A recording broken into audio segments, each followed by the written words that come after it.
প্ৰথমে মই media person আমাৰ মোৰ বন্ধুসকলক মই শুভেচ্ছা যাচিছোঁ আৰু বিশেষ আজি কাজলগাঁও আঞ্চলিক ছাত্ৰ সন্থাৰ উদ্যোগত যেটো সংস্কৃতিৰ যেটো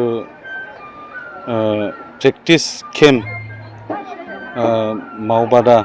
আমি যি কয় হেতুক লৈ যি 15 ডেজ বা 15 দিনৰ যেটো প্ৰগ্ৰাম কৰিছে আমি তাৰ কাৰণে বিশেষ ধন্যবাদ যাচিছোঁ আমাৰ কাজলগাঁও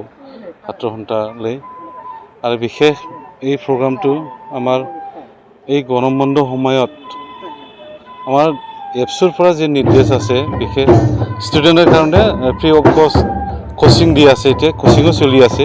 আৰু কোচিংৰ লগতে সন্ধিয়া বা আবেলিৰ সময়ত আকৌ আৰু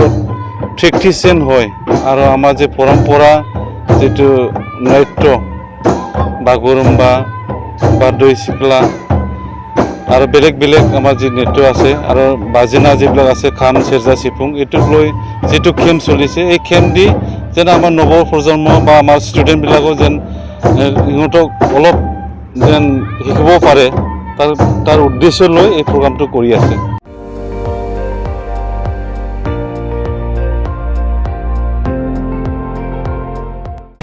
আপুনি চাই আছে ND24 সৰ্বশ্ৰেষ্ঠ নহয় সৰ্বোত্তমৰ দৌৰ